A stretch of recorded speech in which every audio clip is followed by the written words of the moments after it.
my name is Uka. In today's video, I'm going to be meal prepping everything that I'm going to be eating next week. First, we are going to start with making our yogurt. This yogurt takes about 10 hours to make, so I better start it today.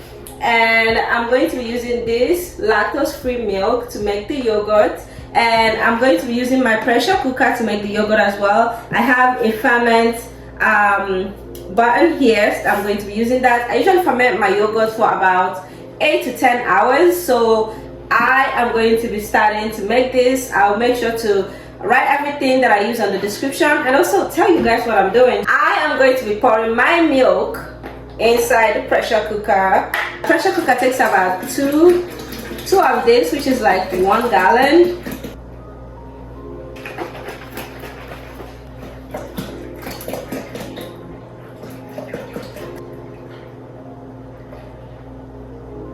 Next thing I'm going to do is I am going to boil this yogurt. I think it's supposed to go about 180 degrees. It's not supposed to completely boil, but it needs to cook so that it can kill any bacteria. I usually just don't check the temperature because I kind of know once it starts, once it's very hot, before it boils, I will take it out and cool it down to room temperature. So I'm gonna plug this in and start boiling it.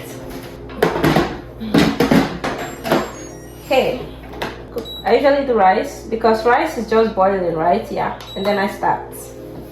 I'll give this time as I boil it. I'm going to be stirring it because sometimes it can burn. I don't know. Yeah. If you don't want it to burn, just boil it in a regular pot in the stove and just pour it in here when it's cooled down. So yeah, we're gonna give it time to boil and I'll be right back. I think it's done. It's pretty hot right now.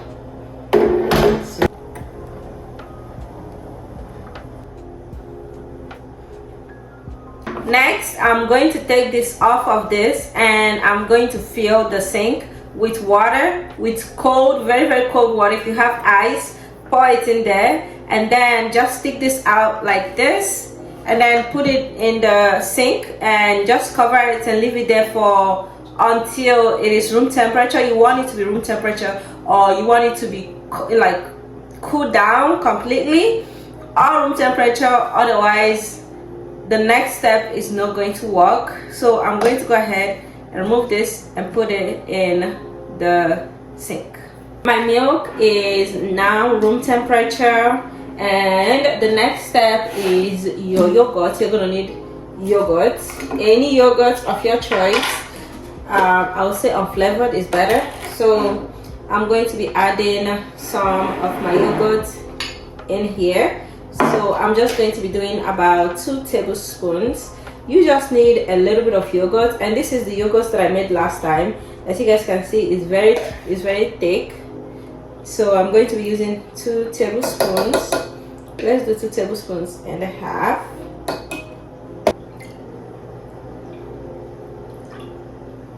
I can break it apart completely before pouring it back into my milk.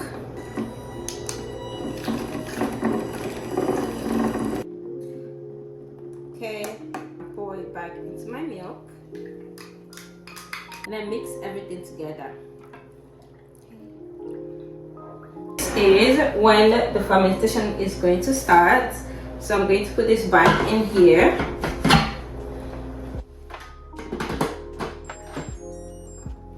So remove the seal and I'm going to ferment, and I'm going to ferment. I'm basically fermenting this for 10 hours. The more you ferment it, the more sour it's going to be, and I like it very sour, so that's why I'm going to do 10 hours. Otherwise, if you want it moderately sour, just do 8 hours. I'm going to check on this tomorrow morning. It should be done by the time I wake up, and then I'm just going to put it back in the fridge. It's the next day, so it's time for us to check on our yogurt to see how it's doing. This morning I just took it out of the crock pot or the pressure cooker and I put it in the fridge, and now I went to church and I came back and I want to show you guys what it looks like. It looks so thick. Whoa, that is my yogurt. It fermented for 10 hours and I put it in the fridge for additional 3 hours, and this is what it looks like. Stop here if you want light yogurt, but if you want it to be thick like Greek yogurt, you can go ahead and do this next step. I have a sieve here and this pan to collect the water.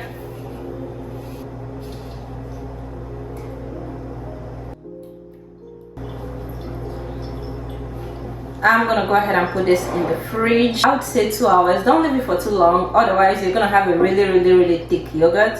I leave mine for like 2 to 3 hours until the water is drained to my satisfaction. Then I'll take it out. I'll show you guys what it looks like once I take it out of the fridge. So our yogurt should be done now. You guys seen all that yogurt that we took out in the morning? This is everything. What it looks like. This is how much yogurt I made from my milk. If you ever feel like your yogurt is too thick, you can put back some of your water that came out when you're draining it. You can put it back, and yeah, that's it for our yogurt.